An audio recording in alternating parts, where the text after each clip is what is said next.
Today I'm going to show you how to layer guitars in a modern country production.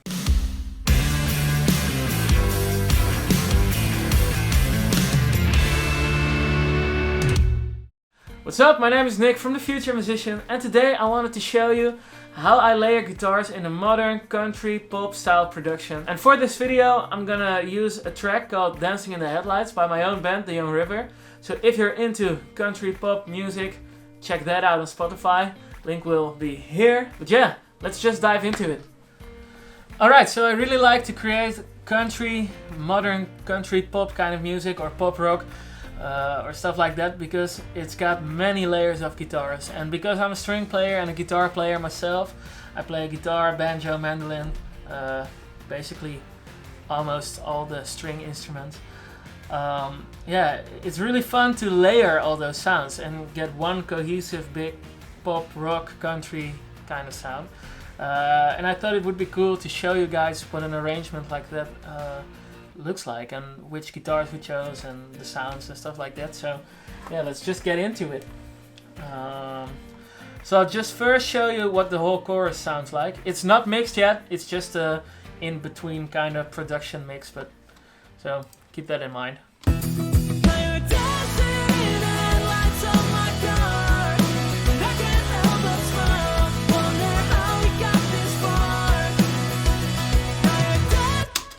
And without vocals, so you can just hear the instruments.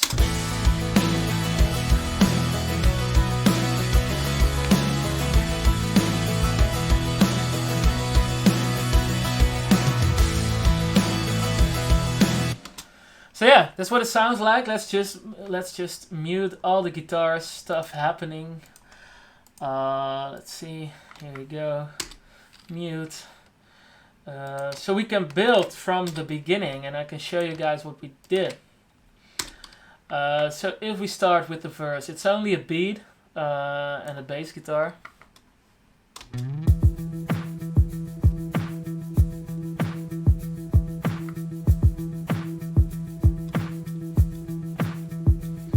Yeah, just playing 16th notes. Just to get a kind of a drive going, and we layered that with an acoustic guitar doing exactly the same thing, just to give it some more definition.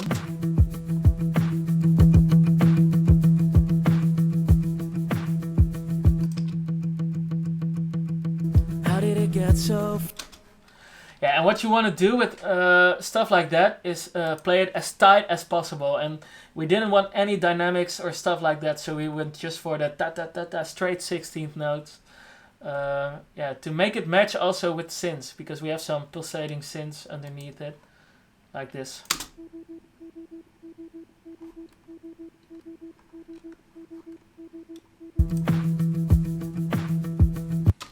So we needed to keep everything tight. Then we have the main rhythm guitar kind of thing. It's playing a, yeah, sort of, yeah, acoustic pattern that keeps repeating.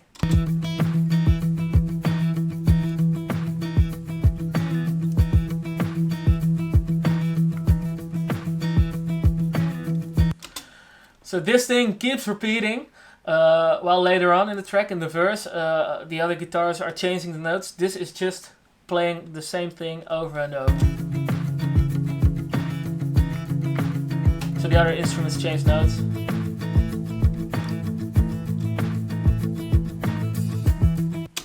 Alright, so that's that. We also have a mandolin to give it some extra shine on top of it and just add a cool another layer of sound, and it's playing this. Also 16th notes to keep it driving, and when you add that in,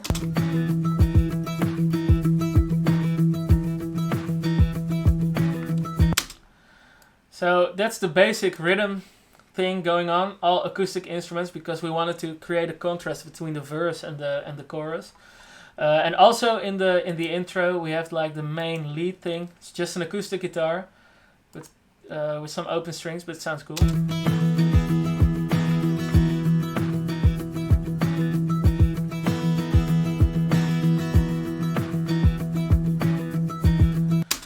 Alright, so that's it for the intro and for the verse, basically, verse 1. And when we go to the chorus, we have added lots of different guitars. So yeah, let's just first listen to the bass and the drums.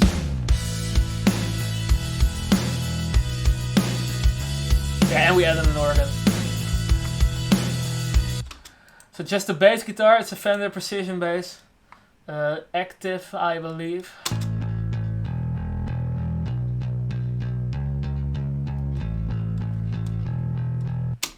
And we gave it some grit on the top end just to make it poke through all the guitars and stuff happening like that, to give it some definition. So yeah, let's add our first layer of acoustic guitars. It's just playing the chords, the main chords and the chord changes in an open voicing. So it's an open E kind of voicing. And we play with some open strings to make it sound big. And we double tracked it. So 2 tracks playing exactly the same thing, one to the left, one to the right. Sounds like this.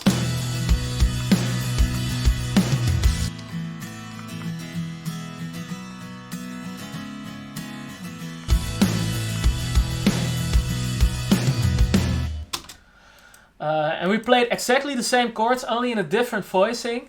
So a little bit higher up the neck with a capo. That sounds like this.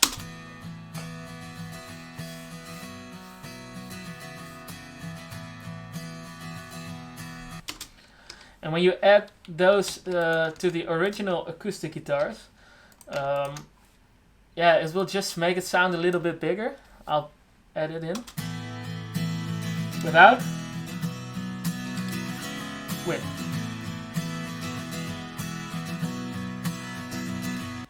Yeah, it just makes it sound bigger.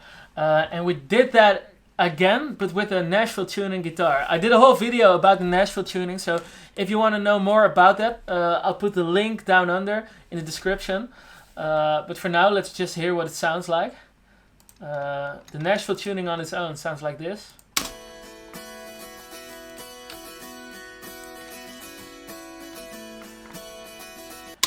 So this is to add some extra shine to the other guitars, so when we add the other guitars in with this.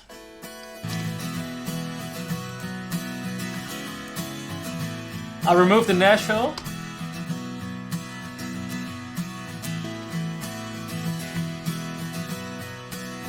Yeah, so that's a massive part of the overall guitar sound. So all those layers are really well edited, because when you play as many guitars as this, you want the transients to align, kind of. They don't have to be exact, because then you'll take out all the life of the performance. But most of the hits, they need to be kind of in line with each other, because otherwise it will get really messy. So I can do a whole video on guitar editing and stuff like that. So if you want that, please let me know in the comment section. So yeah, we also added a mandolin in the chorus to give it a little bit more shine and to give it more of the country vibe. So when we add that one in, it sounds like this.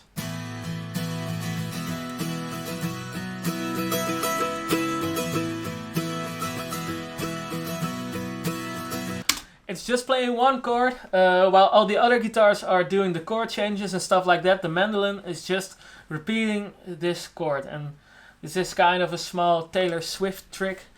If you listen to the old Taylor Swift records, they have a mandolin playing on it, but it's only playing one chord just to add some nice shine to and mandolin to the whole sound. But it's not doing much. It's just one chord playing.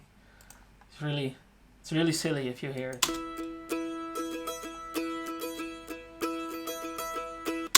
So yeah, that's playing throughout the whole chorus.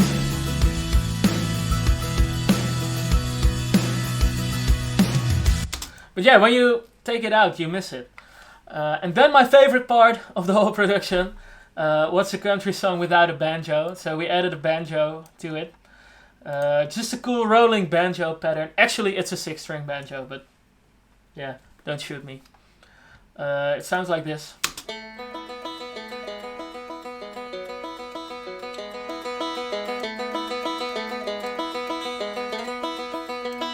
With all the instruments.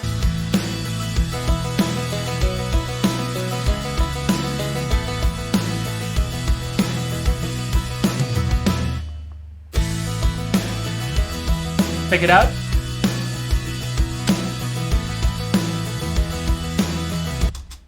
Yeah, I don't know what it is. There's something about the banjo. I just love it. So if I can put it in somewhere, I will. let's go to the after chorus. Remember the acoustic guitar part for the intro? This one, the main lead thing. So we redid that also with an electric guitar to make it sound a little bit bigger. So it sounds like this. And on its own.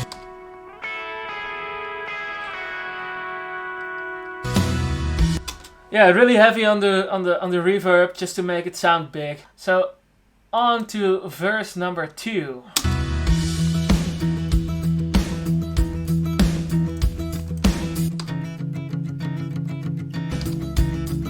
Same thing for the acoustic guitars and the mandolin, also just playing the same as in verse 1, but it sounds bigger because the drums are doing much more. But we also added an electric guitar in. Also really basic, just a pedal note.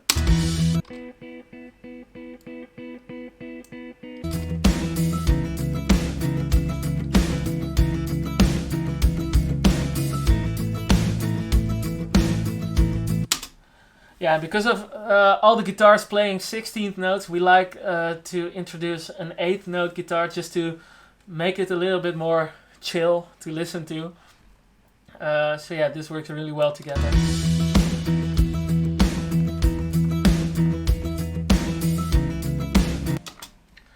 And what we also did is we added in some extra lead guitar lines.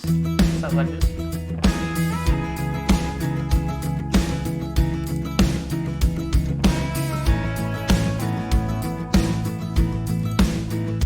And what's really important about lead guitars and stuff like that is that you keep the vocals in mind, because the vocals are the leading thing in a song like this. So what we did is we placed them kind of in between the lead vocal lines. So I'll show you how they are placed. Get out, I turn the sound way up while the rain's pouring down. Vocal ends. Now we're soaking wet. I have no regret. So yeah, it's important to keep the vocals in mind when you're doing stuff like this, because if you don't want anything happening at the same time. Well, you can, but yeah, just make sure it works together. Otherwise, your production gets too busy. And with this many layers, that's something to keep in mind. So yeah, then we have chorus 2. It's kind of the same as chorus 1. So when we go a little bit further to the production... Oh, wait. We go to the bridge. That's fun.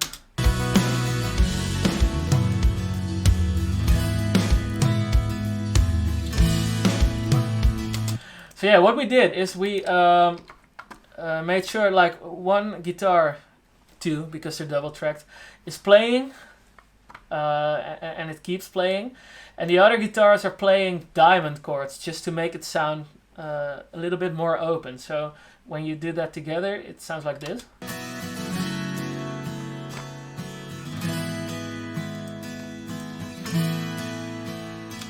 So just the diamond guitars.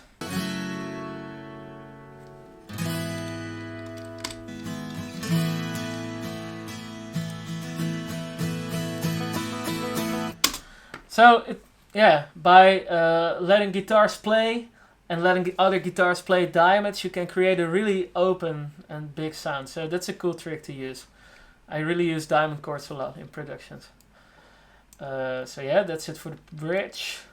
And in the last chorus, we added some slide guitars just to give it a little bit more vibe and an extra thing to listen to in the last chorus. Sounds like this.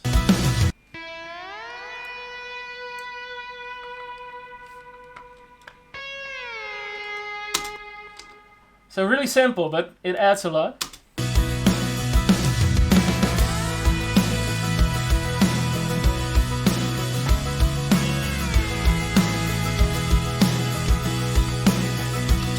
And towards the outro, the slide guitar keeps playing some stuff.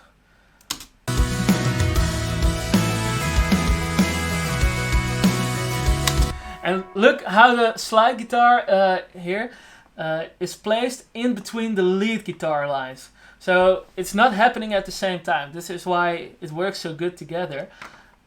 Is that when we add you first have the lead guitar with the main melody, and before the next main melody hits, the slide is doing something in between. Slide, lead guitar, slide, lead guitar, and finish.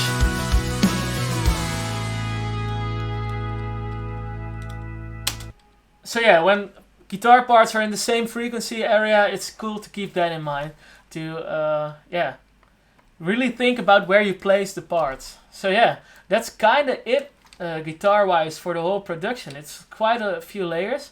Oh, I missed one important thing. How can I forget this one? Electric guitars, rhythm guitars, electric. Really important for the sound, because we really wanted it to sound a little bit rocky and give it some more energy. So we added some just power chord guitars in, sound like this on their own.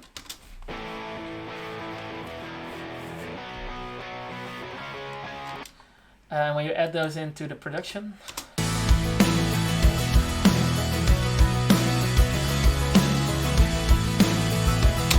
and if you take them away,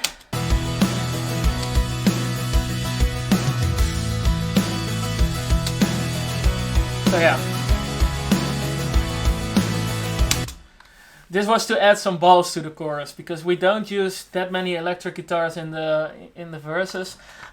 So in the chorus we go balls out. So if you put all the string instruments of the chorus together, you have a massive wall of guitars, but everything is in its place, and everything, every instrument and part, yeah, they have their own place in the production. So it sounds like this.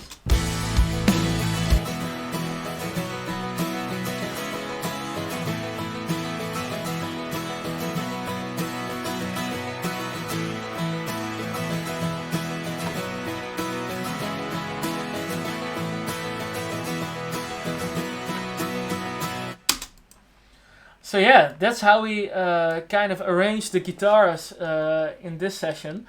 And yeah, I really like to use all the doubles and stuff like that to make it sound really big and really wide. And a cool trick is to keep the verses more centered. You don't need to go completely centered, but just a little bit centered. And then when you go to the chorus, you can go fully wide. So if you see the padding here on this first guitar, it's only at 64% to the right. And when we go to the chorus, everything is like completely left, completely right, completely left, completely right. So when you go to the chorus, it sounds really big and massive. So it's another way to add dynamics. So yeah, if you want to know more about guitar production and stuff like that, yeah, just let me know in the comments. But this is how we arranged this song. And yeah, would love to hear what you guys are creating. So yeah, please send me some links and stuff like that. So I hope this video was helpful. If you liked it, make sure to hit like and subscribe, and then I will see you in the next video.